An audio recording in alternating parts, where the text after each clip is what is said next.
dim the lights, let go of the day, and slip into something a little more honest. You're listening to Why Is It So Hard with Lizzie and Nash, where things get deep, raw, and just a little dangerous.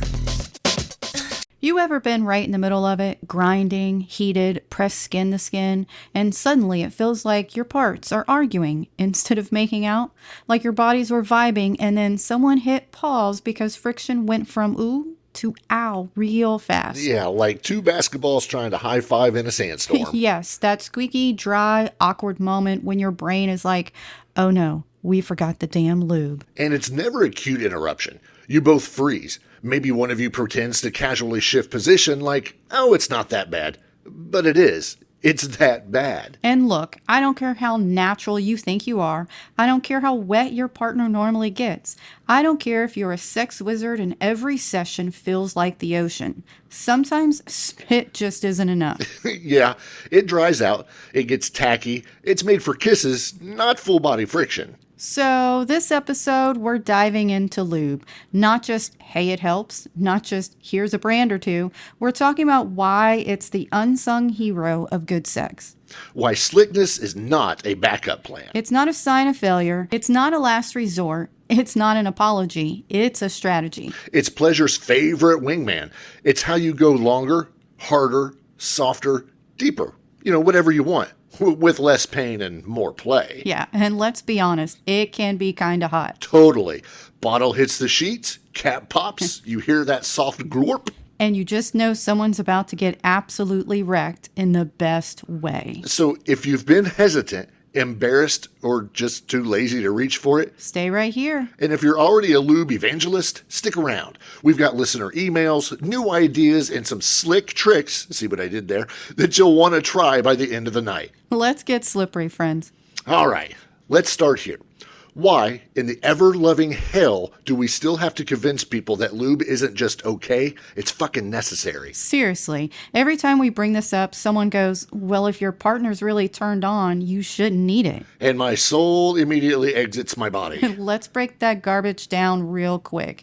Lubrication, natural or added, doesn't always match your level of arousal. You can be horny as hell and still not be dripping like a faucet. Stress, hormones, medication, hydration levels. You think life doesn't mess with your genitals? Come on. Let me paint the picture. You're with your partner, you're craving them, you're mentally there, but your body is like, oops, no lube today.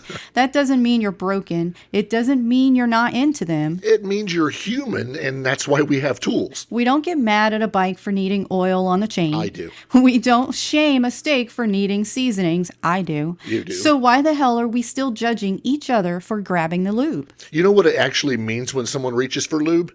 It means they care. It means they're paying attention. It means they want this to feel good, not just look good. It's the move of someone who's not trying to get off at you. They're trying to get off with you. And let's just say it. More lube doesn't make you less sexy. It makes you better in bed. Your partner should be thanking you, not questioning it. If someone looks at you sideways for pulling out a bottle, they're probably not ready to receive what you're offering anyway. Preach. And let's not pretend like dry sex ever turned into a beautiful memory. No. Nobody fondly remembers the time their labia got rug burned or their dick skin got stuck. Their what?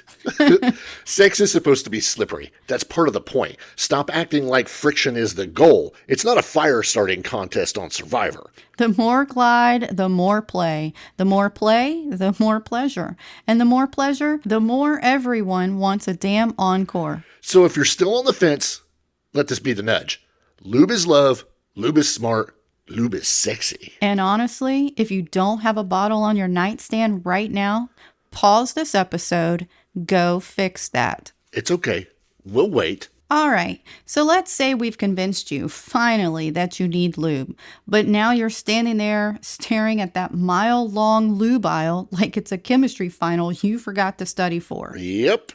There's aloe-based, water-based, silicone-based, hybrid blends, organic this, glycerin-free that, warming, cooling, flavored, tingly, and you're just trying to not get yeast infections or melt your favorite vibrator.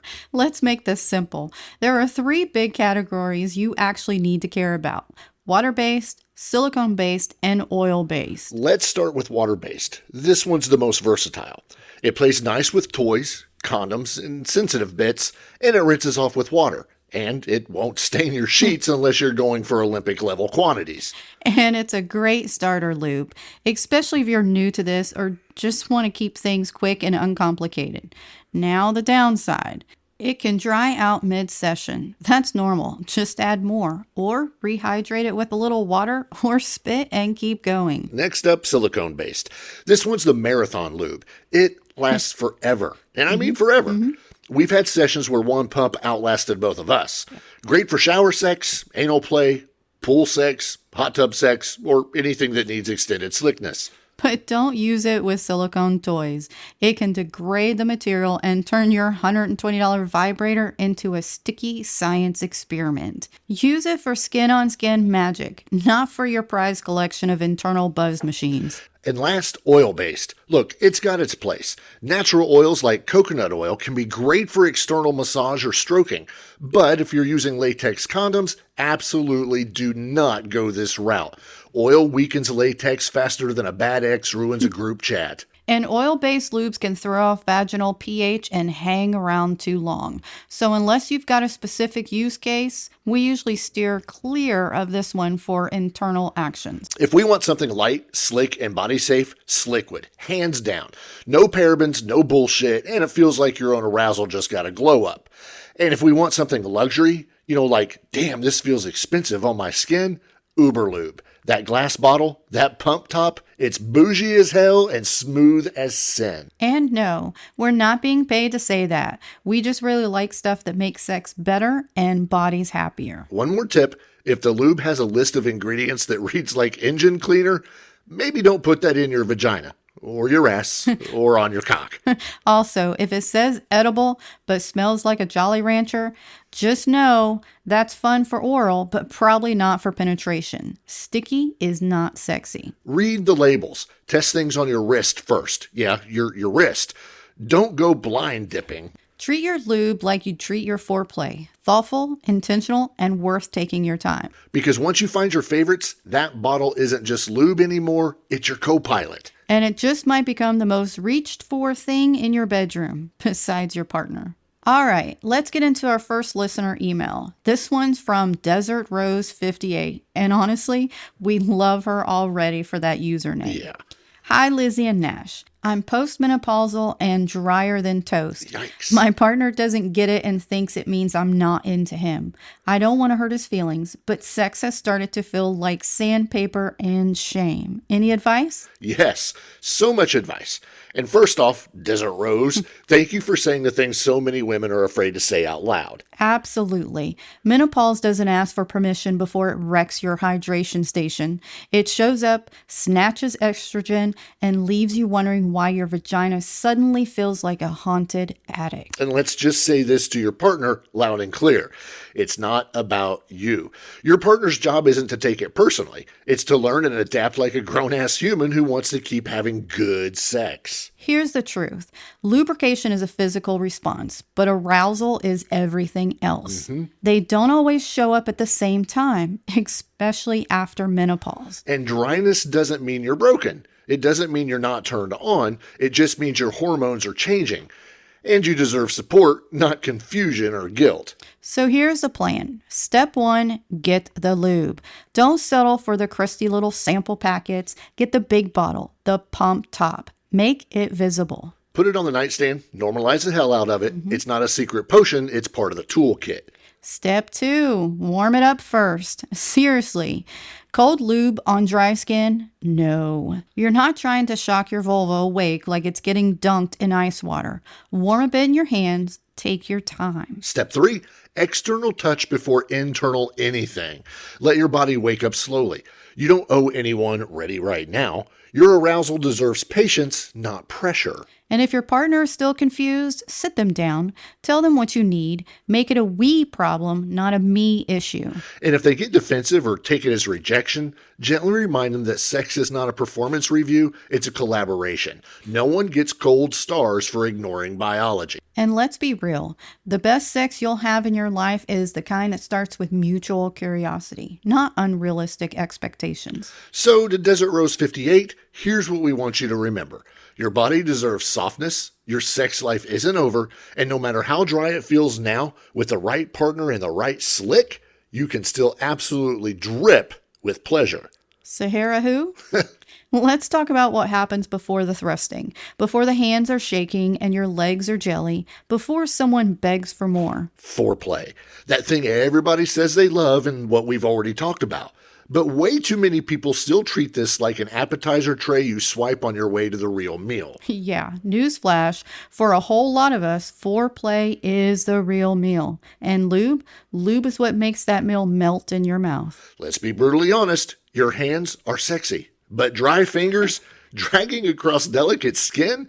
That's not a turn on, that's a friction burn. Exactly. Use a little lube on your fingertips and suddenly you're not poking and prodding like a TSA agent. Yowzers. You're gliding, you're teasing, you're building a story with your hands. Picture this. You put a small bead of lube on your index and middle fingers, rub it between your hands, then trace those slow, wet lines up the inside of your partner's thighs without rushing the center. You don't even need to go for the genitals yet. Slide over the hips, around the stomach, along the sides of the breast. Anywhere skin meets skin, lube turns it electric. It's like foreplay in high definition. Every nerve ending pays attention when it feels slick, warm, sensual contact. And it lets you slow down. That's the real magic. Most people rush foreplay because friction forces you to move fast. But lube removes that pressure. You can drag a single finger for 10 damn seconds and watch your partner melt. You ever want to see someone shiver just from a fingertip behind the knee?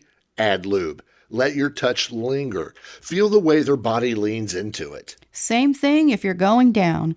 Put a little lube on the outside of your lips before oral. It changes the game. Less friction, more glide. You can move slower, wetter, deeper without your mouth going numb or your jaw locking up. And for hand jobs, come on. Dry tugging is for 80s porn. Lube it up, slow it down, and make it an experience, not just a task. Foreplay with lube isn't just preparation for sex, it is sex. It's what makes someone crave the next part, because the buildup already feels like a climax waiting to happen. So whether it's a massage, a tease, or a slow finger tracing lazy circles around a nipple, don't wait until the last minute to reach for the bottle. Put it on the nightstand. Make it part of the plan, not the backup when things start chafing. Lube doesn't just make touch easier, it makes it feel better. For them, for you, for whoever else is there, for the whole damn room. Your fingers deserve to be worshipped, and lube is how you turn hands into instruments of pleasure.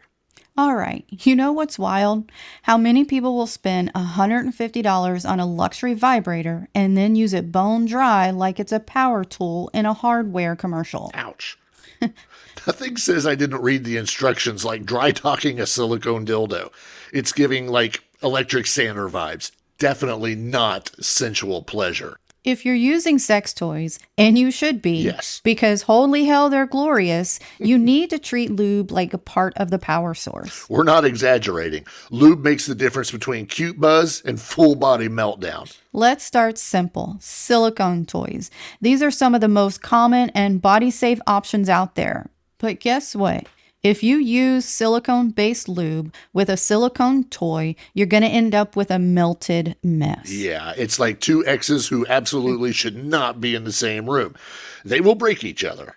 Use water-based lube with your silicone toys.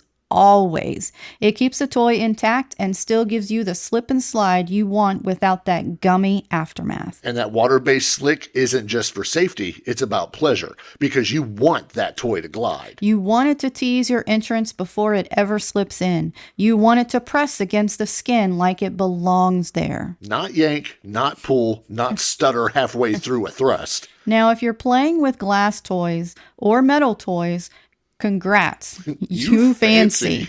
And those are slick as hell to begin with. But you can use any lube on those. Silicone-based, water-based, hybrid, it's all fair game. Glass and metal don't absorb anything, so they let the lube sit on the surface and stay exactly where you want it. Which means temperature play. Yeah, that just got real. Put a metal toy in warm water for a minute, then drizzle silicone lube along the shaft.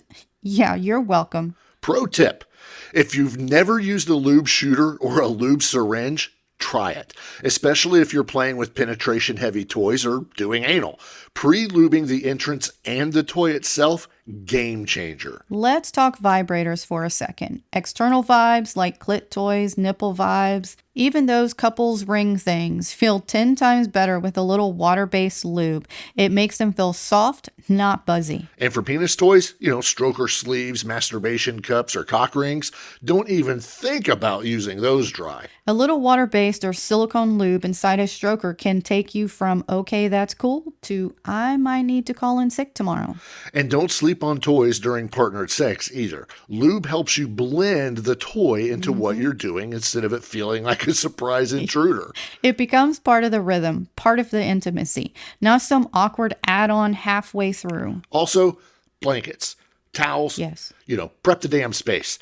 Toys and lube mean things will get messy, and that's kind of the point.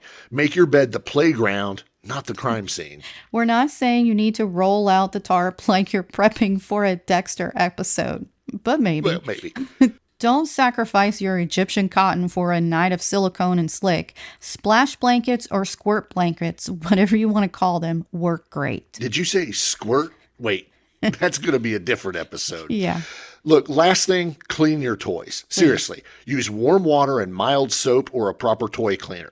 And if your lube's flavored, warming, or scented, clean it extra well. Your bits are sacred. Your toys are tools of joy. Don't let bacteria fuck up your orgasm. Bottom line, toys and lube go together like you and your dirtiest fantasy, or peanut butter and jelly. Better together, slicker together, hotter.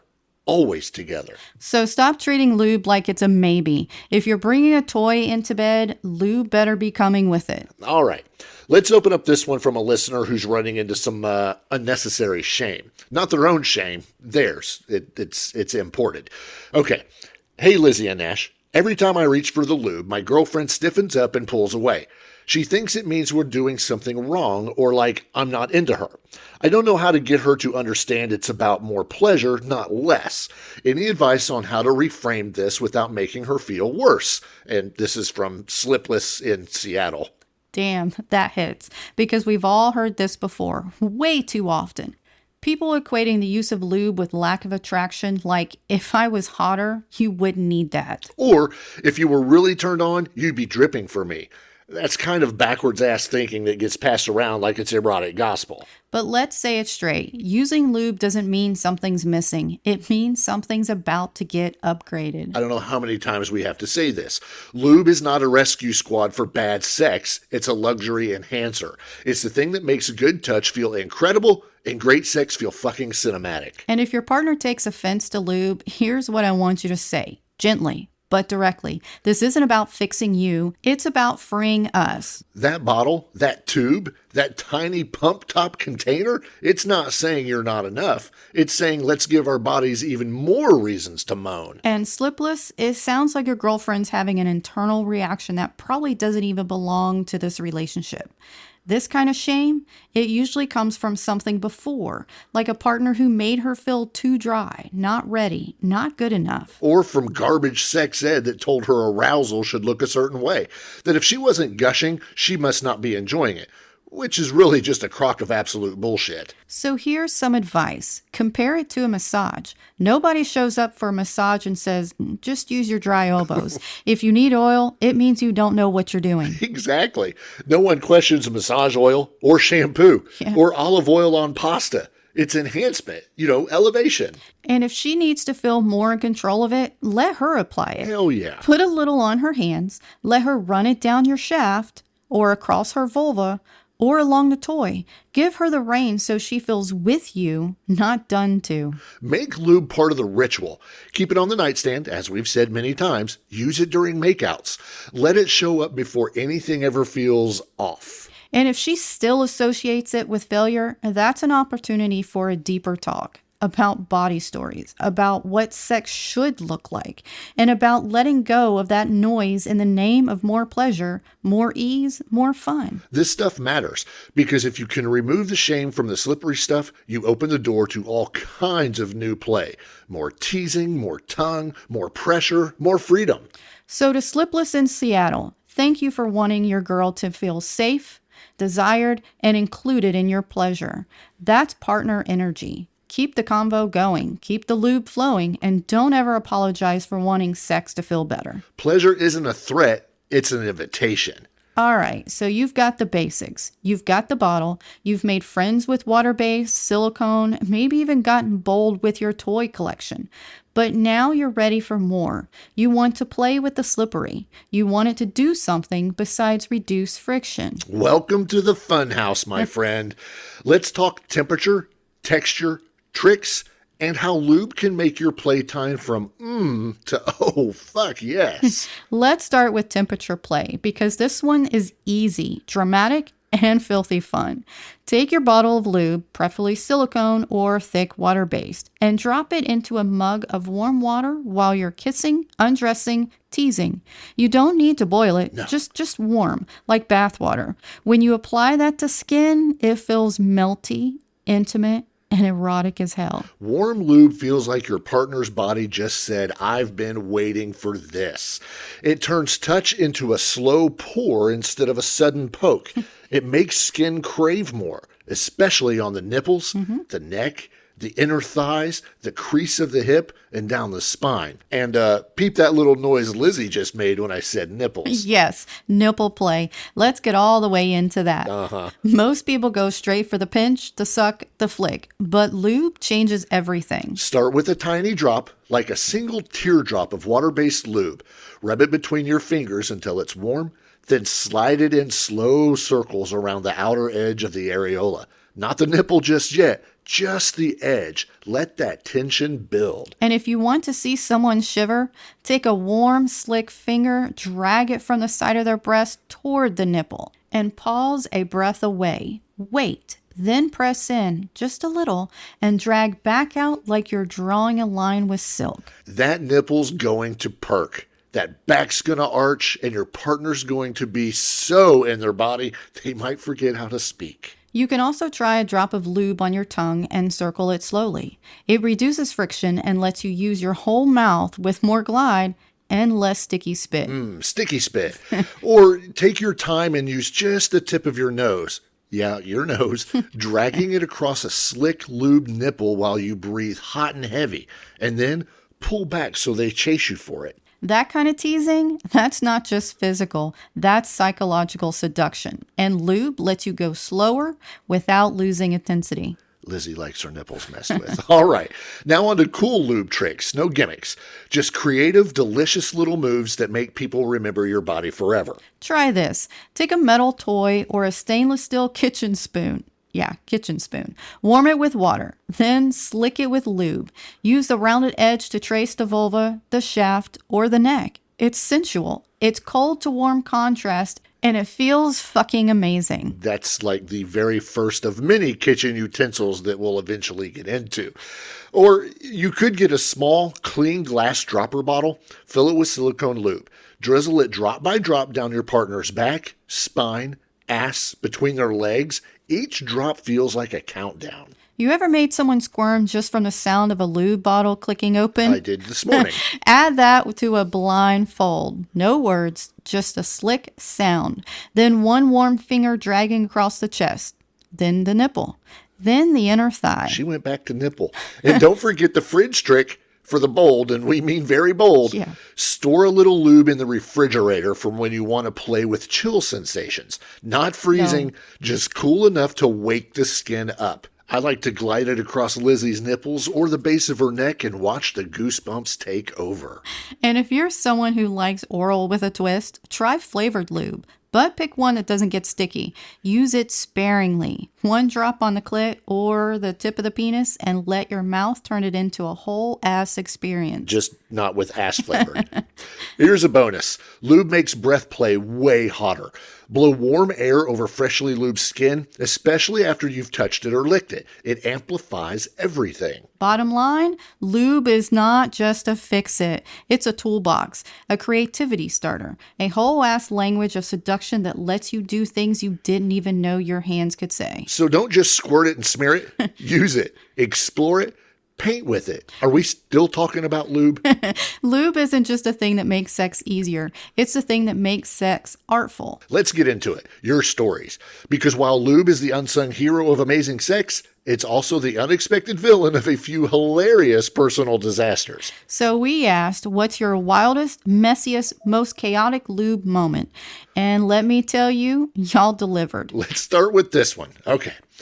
We were having sex on the floor. Hardwood, silicone lube. I stood up too fast, slipped, and took out an end table, the lamp, and my pride. I finished with an ice pack and a bruised ego. First of all, icon. Second, silicone lube on a smooth floor is basically ice skating. It doesn't dry. It just waits to destroy you. If you're using silicone lube near any kind of hard surface, just accept that you're no longer in a bedroom. You're in a cartoon, gravity is optional, and your dignity is about to get real quiet. We also got this gem. We were going at it using a ridiculous amount of lube. I didn't realize my dog's water bowl was under the bed. Oh boy. Mid-thrust, my knee slides out. I crash into the bowl, flood the carpet, and she can't stop laughing. I finish on a towel like a war hero. That's romance. That's resilience. That's the kind of story you tell your grandkids. Well, after 2 shots of tequila and a long pause. Yeah. Here's a practical takeaway from all of this. Prepare the space. Lube gets everywhere. It doesn't matter how careful you think Nope. you're being, that shit's going to sneak onto your legs, the sheets, the floor, and possibly your phone screen. Or your hair. And once it's there until Tuesday. So here's our pro gear list. Towels, a damp washcloth or 2, maybe even a massage table sheet if you're getting fancy, and a designated lube towel you don't mind sacrificing to the gods of slippery joy. Gods of slippery joy. Don't use grandma's quilt, though, No. and don't use your roommate's throw blanket. Don't use the one nice comforter you finally splurged on from Target. Regret smells like silicone and guilt. One listener told us they once used so much oil-based lube on a shag carpet that the entire room smelled like coconuts and regret for a week. We tried to clean it. We failed. We had to move the coffee table to cover the stain. The stain is still there. Coconuts and regret. And that, my friends, is why you don't use oil-based lube without thinking real hard about your surroundings. Another person said they accidentally used a warming lube during a heat rash situation and spent the next 30 minutes with their genitals in a bowl of milk. Milk? Milk is for cookies. Hey, well, like they always say, milk does a body good, and apparently also for flaming vulvas. Please test your lube on your wrist first. If it stings, burns, or smells like menthol and fear, maybe don't put it in your holes. Menthol and fear? All right. And never microwave lube. Someone tried. They thought it would feel good. They made it too hot. And then they burned themselves and had to explain it to their doctor like, yeah, I just wanted my dick to feel nice and cozy. If you want warm lube, use a mug of warm water like we already mentioned. That's the whole trick. No metal, no microwaves, no emergency room visits because you thought you were Rachel Ray with a bottle of Uberlube. Lube is your friend, but it is a slippery, unforgiving, Yes. chaotic, neutral friend. Respect it, love it, and clean up after it. Because nothing kills the mood like having to mop the floor before round 2. Or 3. All right, let's stop playing polite about it. If you're still out here raw dogging your way through dry sex with your ego leading the charge, you are robbing yourself. You are missing out on what your body could be feeling, what your partner could be enjoying, what sex could actually become if you stopped making friction the goal. Lube doesn't mean you're broken. It means you're invested. It means you're a grown-ass adult who's figured out that better glide equals better grind. It means you're done pretending that struggle sex is sexy. You've graduated from spit. You've evolved past praying your body catches up. And look, whether you're in your 20s and just learning your rhythm, in your 40s with changing hormones, in your 60s redefining intimacy, or anywhere in between, lube is for you. Because your comfort matters, your pleasure matters, and your body deserves support, whether you're giving, receiving, exploring, or just finally learning what the hell your partner likes. It's not an apology. It's not a last-minute fix. It's a flex. It says, I care how this feels. I want this to last. I want your body to remember this night for days. And if someone ever makes you feel weird for using it, if they roll their eyes, make a joke, or act like it means you're not into them, they're telling on themselves. That's someone who's been spoon-fed myths and never unlearned them. That's not your problem to carry. Your job is to keep making sex wetter, safer, hotter, and more yours. Whether you're grabbing the lube mid-fingering, using it to edge out a long tease, or soaking a toy in it because you're not playing small anymore, keep doing it. Keep reaching for the bottle without shame. Keep owning your body without apology. Keep making sex something you build, not just something that happens to you. And hey, get the good stuff. The kind that makes your skin feel kissed, not coated. Get the bottle that turns you on just looking at it. Leave it out, not hidden in a drawer like a dirty little secret. Put it next to your nightstand like a trophy, or on your nightstand. Hell, put it in your bag. Pack it when you travel. Treat it like the essential it is. And maybe next time someone's moaning under your fingers, or coming apart on your tongue, or trembling on your cock, or your toy, or your thighs, you'll think back to this episode and smile. Because you didn't let shame win. You chose slippery. You chose pleasure. You chose better. That's it from us tonight. We're Lizzie and Nash. And this has been Slippery When Wet, the sacred filth and absolute necessity of lube. Keep it slick, friends. And for the love of all things wet, don't forget the towel. True.